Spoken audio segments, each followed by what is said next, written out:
আসসালামু আলাইকুম। আইটেক স্কুল কর্তৃক পরিচালিত লার্ন ফাস্ট পে লেটার প্রোগ্রামের সিরিজের ক্লাসগুলোতে তোমাদেরকে স্বাগতম জানাচ্ছি। সো আমরা আজকে বাণিজ্যিক ব্যাংকের পরবর্তী ক্লাসগুলো নিয়ে আলোচনা করতেছি। চলো।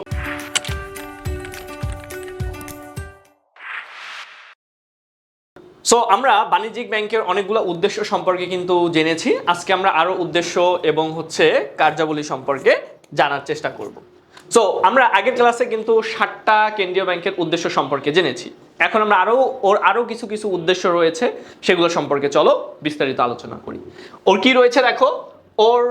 ও কি করে? ও কিন্তু কর্মসংস্থান সৃষ্টি করে। আচ্ছা, কিভাবে কর্মসংস্থান সৃষ্টি করে এটার একটা উদাহরণ দিয়ে বোঝার চেষ্টা করি।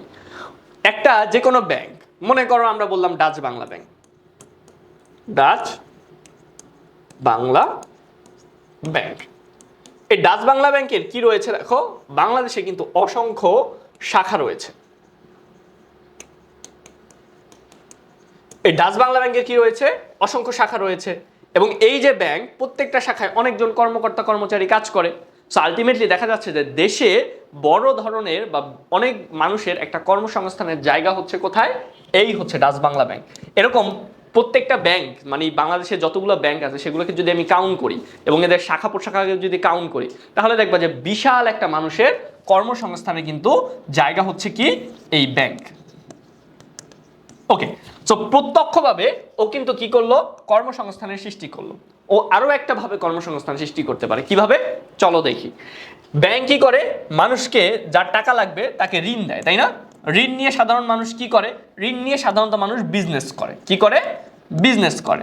এখন বিজনেস করলে কি হবে? ফর এক্সাম্পল, এই একজন ব্যক্তি যার নাম হচ্ছে এ, ও হচ্ছে একটা বিজনেস শুরু করছে এবং ওর বিজনেসটা গ্রো করছে এবং গ্রো করার ফলে ওর কয়েকজন কর্মী দরকার। সো ও হচ্ছে 15 জন কর্মী রিক্রুট করলো। ঠিক আছে, ও কি করলো? 15 জন কর্মী হচ্ছে রিক্রুট করলো। সো আলটিমেটলি দেখা যাচ্ছে ব্যাংক যে ঋণ দিচ্ছে সেই ঋণ থেকে বিজনেস ক্রিয়েট হচ্ছে এবং এই বিজনেসের মাধ্যমে আরো অনেক মানুষের কর্মসংস্থানের জায়গা হচ্ছে। সো আলটিমেটলি আমরা দেখতে পাচ্ছি ব্যাংক নিজে যেরকম ডাইরেক্টলি কর্মসংস্থান করতেছে, পাশাপাশি অন্য একটা মিডিয়াম যেটাকে বলতেছি আমরা পরোক্ষ মিডিয়ামেও কিন্তু কর্মসংস্থান সৃষ্টি করতেছে।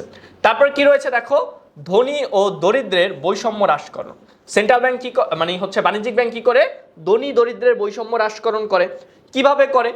যাদের কাছে টাকা আছে তারা হচ্ছে ধনী, তাই না? আর যাদের কাছে টাকা নাই তারা হচ্ছে গরিব। এখন যাদের কাছে টাকা আছে ওরা কোথায় যায় টাকা রাখে বলো তো?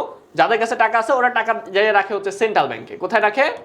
সেন্ট্রাল ব্যাংক, সরি, কমার্শিয়াল ব্যাংকে, মানে বাণিজ্যিক ব্যাংকে টাকা রাখে। এবং এই বাণিজ্যিক ব্যাংক কি করে? যার টাকা লাগবে তাকে হচ্ছে ঋণ দেয়।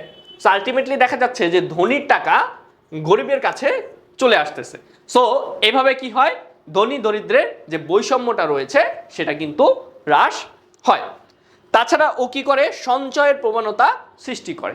সো বাণিজ্যিক ব্যাংকে তুমি যখন অ্যাকাউন্ট খুলতে যাবা, এরকম বিভিন্ন টাইপের অ্যাকাউন্ট রয়েছে, যেমন সঞ্চয়ী অ্যাকাউন্ট, স্থায়ী অ্যাকাউন্ট। সো এই অ্যাকাউন্টগুলোর মাধ্যমে কি হয়? মানুষ দীর্ঘমেয়াদে ব্যাংকে টাকা রাখতে পারে এবং একটা নির্দিষ্ট সময়কাল শেষে ও হচ্ছে বড় ধরনের একটা টাকা জমায় ফেলতে পারে। সো ও কি করে? যেহেতু ব্যাংক সঞ্চয়ের একটা প্রণোদনা দিচ্ছে, একটা সুদ দিচ্ছে বা একটা ভালো একটা অফার দিচ্ছে, এজন্য মানুষ কি করে? নিজের টাকাটা সঞ্চয় করতে চায়। তাছাড়া আরেকটা গুরুত্বপূর্ণ কি রয়েছে? উদ্দেশ্য রয়েছে। এই যে গ্রাহক তোমার কাছে যে তোমার এত এত টাকা রাখতেছে, এটা কেন? এই টাকাটা রাখতেছে নিরাপত্তার জন্য। কিসের জন্য? নিরাপত্তার জন্য। সো মানুষের মূল্যবান অর্থ, গহনা, দলিলপত্রে নিরাপদ হেফাজত প্রদান করা ব্যাংকের একটি গুরুত্বপূর্ণ উদ্দেশ্য। ওকে, সো ব্যাংক তোমার তুমি যে টাকাগুলো রাখবে শুধু শুধু শুধু গিয়ে তো রাখবে না, অবশ্যই কি চাবা? এটার একটা নিরাপত্তা চাবা। সো ব্যাংক এটা নিরাপত্তা দিবে। তারপরে কি রয়েছে দেখো, অর্থনৈতিক স্থিতিশীলতা, বাজারে অর্থের চাহিদা পূরণ করা এবং কেন্দ্রীয় ব্যাংকের অর্থ নিয়ন্ত্রণ নীতির সাথে একাত্মতা প্রকাশ করে দেশের অর্থনীতিকে স্থিতিশীল রাখে। সো সেন্ট্রাল ব্যাংক একটা রুলস দিছে যে দেশের আমি কি করব, দেশের আমরা ইনফ্লেশন বা মুদ্রাস্ফীতি কমাবো। এখন মুদ্রাস্ফীতি কিভাবে কমাবে? মনে করো একটা রুলস দিল যে আমরা রিজার্ভ বাড়াই দিব। কি বাড়াই দিব? আমাদের প্রত্যেকটা ব্যাংকের রিজার্ভ রেশিও বাড়াই দিব। রিজার্ভ রেশিও বাড়াই দিব। রিজার্ভ রেশিও মানে কি? ফর এক্সাম্পল, ওর আগে যদি ওর ব্যাংকে 100 টাকা থাকতো, রিজার্ভ রেশিও ছিল মনে করো 60%। 60% মানে হচ্ছে 60 টাকা হচ্ছে সেন্ট্রাল ব্যাংকের কাছে থাকবে, আর 40 টাকা তুমি সাধারণ মানুষকে তুমি হচ্ছে ঋণ হিসাবে দিতে পারবা। কিন্তু ও যদি রিজার্ভ রেশিও বাড়ায় দেয়, ফর এক্সাম্পল 80% করে দিল, তাহলে ব্যাংক এখন ঋণ দিতে পারবে মাত্র 20% এবং 80% টাকা ওর জমা রাখতে হবে। তাহলে আলটিমেটলি কি কমে যাবে? ব্যাংকের ঋণ দানের ক্ষমতা বা সক্ষমতা কমে যাবে। যদি ঋণ দানের সক্ষমতা কমে যায় তাহলে কি হবে? আলটিমেটলি আমাদের ইকোনমিতে কোনো প্রকার টাকা সাপ্লাই হবে না। আর যদি টাকা সাপ্লাই না হয় তাহলে যে মুদ্রাস্ফীতি ছিল, এই মুদ্রাস্ফীতি কি হবে? কমে যাবে। এখন এই যে পুরো প্রসেসটা, এই প্রসেসটার জন্য একদম ডাইরেক্টলি কাজ করতেছে কে? ডাইরেক্টলি কাজ করতেছে বাণিজ্যিক ব্যাংক। কারণ বাণিজ্যিক ব্যাংকরেই নিশ্চয়ন করতে হবে যাতে ও 80% টাকা রিজার্ভ রেখে দেয়, মাত্র 20% টাকা ও হচ্ছে মানুষের মধ্যে ডিস্ট্রিবিউট করে। এখন এইটা যদি ও না করে তাহলে সেন্ট্রাল ব্যাংক যে রুলস দিছে সেটা কিন্তু আসলে বাস্তবায়ন হবে না। কাজেই সেন্ট্রাল ব্যাংকের যে রুলস রেগুলেশন দিল, এটার সাথে যেহেতু ও একাত্মতা প্রকাশ করতেছে এবং ওর একাত্মতার কারণেই হচ্ছে আলটিমেটলি সেন্ট্রাল ব্যাংক যেটা চাচ্ছে সেটা হচ্ছে, এই জন্য আলটিমেটলি ও কি করতেছে? দেশে যে স্থিতিশীলতা রয়েছে এটার সাথে এটা আনতে অনেক গুরুত্বপূর্ণ ভূমিকা পালন করতেছে। তাছাড়া দেখো কি রয়েছে, তাছাড়া রয়েছে আমাদের শিল্প ও বাণিজ্যের উন্নয়ন। সো ব্যাংক কি করে?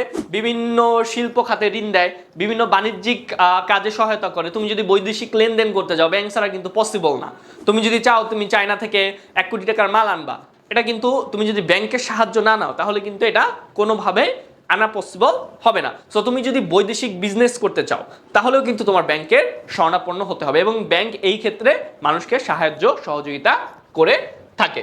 তাছাড়া শিল্প উন্নয়নে কিন্তু সাহায্য করে, বিভিন্ন শিল্প খাতে ঋণ দেয়। শিল্প খাতে ঋণ দেওয়ার ফলে কি হচ্ছে?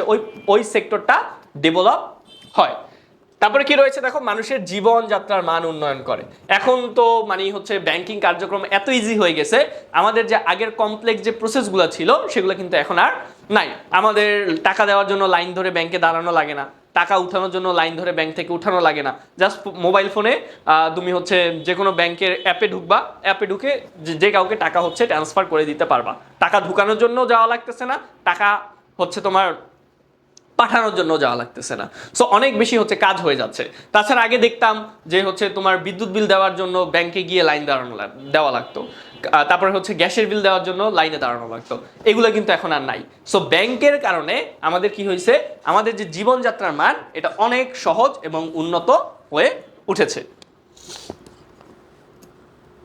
আচ্ছা,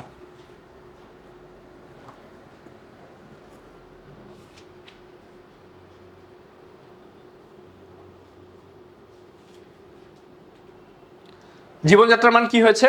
অনেক বেশি উন্নয়ন হয়েছে। সো এই যে এগুলো ছিল কি আমাদের বাণিজ্যিক ব্যাংকের বিভিন্ন উদ্দেশ্যাবলী।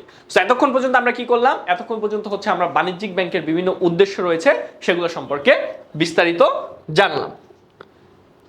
এখন চলো বাণিজ্যিক ব্যাংকের কার্যাবলী জানি। এটা ছিল কি ওর উদ্দেশ্য, আগেরগুলো ছিল কি উদ্দেশ্য। এখন এগুলা কি জানবো আমরা? এখন জানবো আমরা হচ্ছে কার্যাবলী, মানে ও কি কি কাজ অ্যাকচুয়ালি করে। ও অ্যাকচুয়ালি কি কি কাজ করে? সো ও 1 নাম্বার কাজ যেটা করে সেটা হচ্ছে আমানত গ্রহণ এবং সুদ প্রদান। মানুষের কাছ থেকে টাকা নেয়, টাকা কালেক্ট করে। মানুষের কাছ থেকে কি করে? মানুষের কাছ থেকে টাকা কালেক্ট করে, এবং ওই টাকা যেহেতু মানুষ ওকে দিয়েছে এর বিনিময়ে ও হচ্ছে ওনাদের সুদ প্রদান করে। সো এই টাকাটা মানুষ যে ওর কাছে রাখতেছে এটা 3টা ভাবে রাখতে পারে, 3টা অ্যাকাউন্টে জমা রাখতে পারে। ও হচ্ছে চলতি অ্যাকাউন্টে রাখতে পারে, সঞ্চয়ী অ্যাকাউন্টে রাখতে পারে এবং স্থায়ী আমানত হিসাবে রাখতে পারে। প্রত্যেকটা সম্পর্কে আমরা পরবর্তীতে বিস্তারিত জানবো যে কোন অ্যাকাউন্টটার মানে কি এবং কোনটা দিয়ে কি করতে হয়। তারপর কি রয়েছে দেখো, সঞ্চয়ী, তারপর হচ্ছে মূলধন গঠন করা। এই যে মানুষের যে টাকাগুলো কালেক্ট করতেছে ছোট ছোট অ্যামাউন্ট, 100 জনে ছোট ছোট অ্যামাউন্ট দিলে একটা বড় একটা অ্যামাউন্ট একত্রে ক্রিয়েট হচ্ছে, যেটাকে আমরা বলতেছি কি মূলধন। তারপর হচ্ছে ঋণ প্রদান এবং উৎপাদনশীলতার কাজ। ও হচ্ছে কি করে? এই যে টাকাগুলো কালেক্ট করলো এগুলোকে হচ্ছে ঋণ হিসাবে দিতেছে এবং হচ্ছে ও উৎপাদনমুখী কাজে সহযোগিতা করে। ঋণ দেওয়ার ফলে কি হচ্ছে? মানুষ হচ্ছে বিজনেস করবে, বিজনেস করার ফলে আলটিমেটলি কি হবে? দেশের একটা প্রোডাক্টিভিটি বাড়বে। তারপরে দেখি আমরা কি করব। এখন আমরা দেখি ও কোন কোন জায়গা থেকে আয় করে। সো এই যে সেন্ট্রাল মানে আমাদের যে কমার্শিয়াল ব্যাংক রয়েছে, এই কমার্শিয়াল ব্যাংকগুলো কি করে? ওর অবশ্যই আয়ের উৎস আছে। আমরা প্রথম লেকচারেই কিন্তু অনেক আলোচনা করেছি কোন কোন জায়গা থেকে আয় করতে পারে। চলো এখন আমরা একটু বিস্তারিত ইন ডেপথে জানার চেষ্টা করি। সো প্রথম হচ্ছে আমানতকারী যে হারে সুদ দেয় ঋণ গ্রহীতার কাছ থেকে তার অধিক হারে সুদ আদায় করে। সো আমরা জানি যে দুইটার মধ্যে পার্থক্য, যে যাকে ঋণ দিবে ব্যাংক তার কাছ থেকে নিল 9% এবং যার কাছ থেকে টাকা কালেক্ট করলো তাকে দিল 7%। এই দুইটার মধ্যে ডিফারেন্স হচ্ছে 2%। সো এইটা তার একটা আর্নিং এর উৎস। এখন শুধুমাত্র একটাই যে আর্নিং এর উৎস, that is not correct, they have lots of other sources. আমরা এখন ওই সোর্সেস গুলো দেখবো আর কি কি হইতে পারে। আরেকটা হচ্ছে, আচ্ছা এইটা হচ্ছে ব্যাংকের প্রধান আয়ের উৎস। এটার বাদেও অন্যান্য আরো অনেক আয়ের উৎস আছে, সেগুলো সম্পর্কে আমরা জানবো।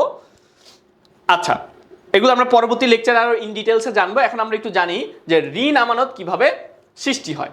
ঋণ আমানত মানে কি? মানে হচ্ছে তুমি একজনকে ঋণ দিবা, ঋণটা আবার আমানত হিসাবে তোমার ব্যাংকেই থাকবে। আমানত মানে কি? মানুষের কাছ থেকে টাকা গ্রহণ করা। আর ঋণ মানে কি?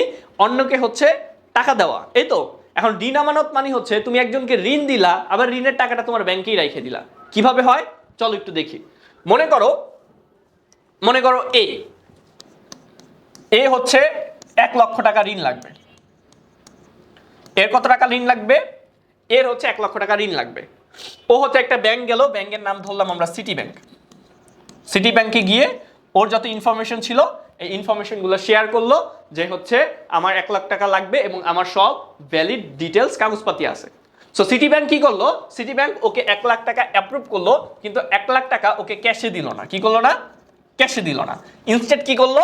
বললো যে ভাই আপনি আমাদের ব্যাংকে একটা অ্যাকাউন্ট খুলেন। সো ও একটা অ্যাকাউন্ট খুললো। সো অ্যাকাউন্টে কি করলো? এই 1 লাখ টাকা হচ্ছে ট্রান্সফার করে দিল। সো দেখো, মানুষ যখন হিসাব খুলে অ্যাকাউন্টে টাকা রাখে সেটাকে আমরা কি বলি? আমানত বলি। সো ও কি করলো? ওর টাকাটা মানে ওকে যে ঋণটা দিল সেটা হচ্ছে ওই অ্যাকাউন্টে ট্রান্সফার করে দিল। আলটিমেটলি অ্যাকাউন্টে যে 1 লাখ টাকা এটা একটা আমানত হিসাবে চলে গেল। এখন পরবর্তীতে এই 1 লাখ টাকা ও যে কয় টাকা লাগবে চেকের মাধ্যমে বা যে কোনো মিডিয়ামে ও এখান থেকে উঠাইতে পারলো। সো ও যেভাবে একভাবে ঋণ দিল সেই ঋণের টাকাটাই আবার আমানত হিসাবে ব্যাংকে রেখে দিল। সো এইটাকে আমরা কি বলতেছি? ঋণ আমানত। সো এই প্রসেস ইউজ করে ব্যাংক কি করে? ঋণ আমানত সৃষ্টি করে।